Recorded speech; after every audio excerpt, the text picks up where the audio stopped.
भगवान विष्णु जी और माता लक्ष्मी जी।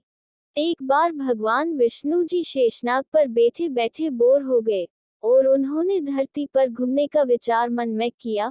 वैसे भी कई साल बीत गए थे धरती पर आए और वह अपनी यात्रा की तैयारी में लग गए। स्वामी को तैयार होता देखकर लक्ष्मी माँ ने पूछा, विस्मयादिबोधक चिन्ह, आज सुबह सुबह कहाँ जाने की तैयारी हो रही है? विष्णु जी ने कहा, हे लक्ष्मी, मैं धरती लोक पर घूमने जा रहा हूँ।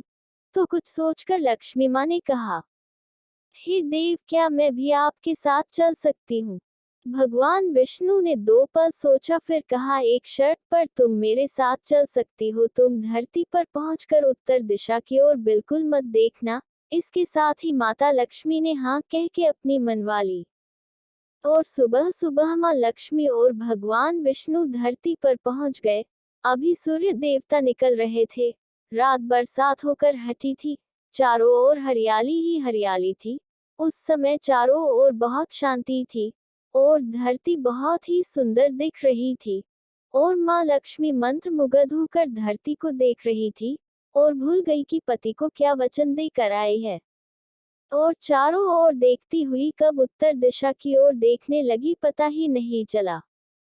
उत्तर दिशा में माँ लक्ष्मी को एक बहुत ही सुंदर बगीचा नजर आया और उस तरफ से भीनी भीनी खुशबू आ रही थी और बहुत ही सुंदर सुंदर फूल खिले थे। यह एक फूलों का खेत था और माँ लक्ष्मी बिना सोचे समझे उस खेत में गई और एक सुंदर सा फूल तोड़ लाए। लेकिन यह क्या, जब माँ लक्ष्मी भगवान विष्णु के पास वापस आई तो भगवान विष्णु की आंखों में आंसू थे और भगवान विष्णु ने माँ लक्ष्मी को कहा कि कभी भी किसी से बिना पूछे उसका कुछ भी नहीं लेना चाहिए और साथ ही अपना वचन भी याद दिलाया। माँ लक्ष्मी को अपनी भूल का पता चला तो उन्होंने भगवान विष्णु से इस भूल की माफी मांगी।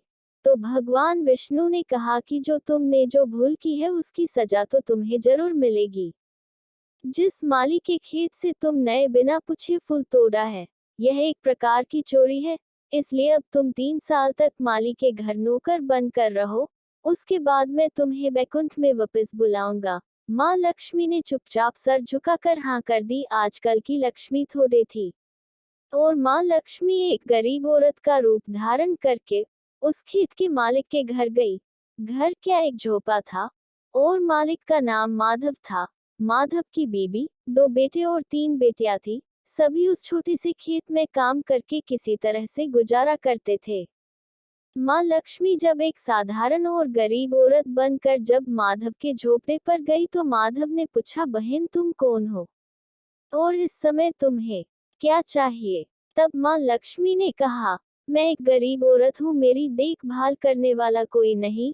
मैंने कई दिनों से खाना भी नहीं खाया, मुझे कोई भी काम दे दो, साथ में मैं तुम्हारे घर का काम भी कर दिया करूँगी। बस मुझे अपने घर में एक कोने में आसरा दे दो।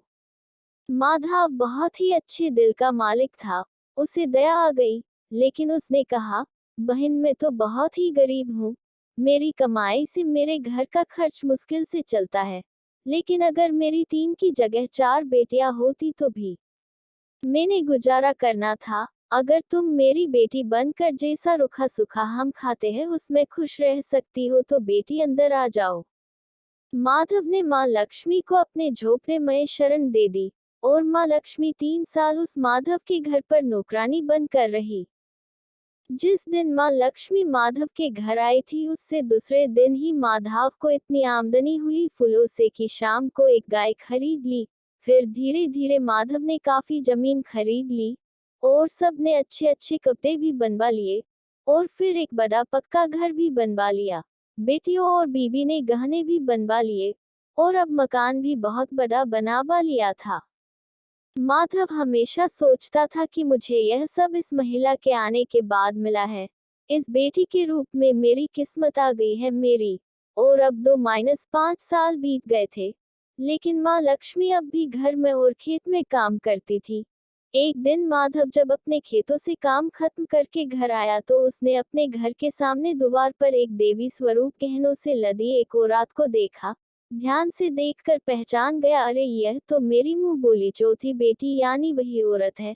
और पहचान गया कि यह तो माँ लक्ष्मी है।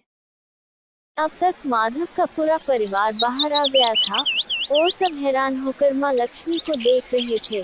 माधव बोला है माँ हमें माफ कर, हमने तेरे से अनजाने में ही घर और खेत में काम करवाया है माँ, इनकी सा अपराध हो गया है माँ, हम सबको माफ कर दे। अब माँ लक्ष्मी मुस्कुराए और बोली है माधव तुम बहुत ही अच्छे और दयालु व्यक्ति हो, तुमने मुझे अपनी बेटी की तरह से रखा, अपने परिवार के सदस्य की तरह से। इसके बदले में तुम्हें वरदान देती हूँ कि तुम्हारे पास कभी भी खुशियों की और धन की कमी नहीं रहेगी, तुम्हें सारे सुख मिलेंगे जिसके तुम हकदार हो। और फिर माँ अपने स्वामी के दोबारा भेजे रथ में बैठकर बैकुंठ चली गई।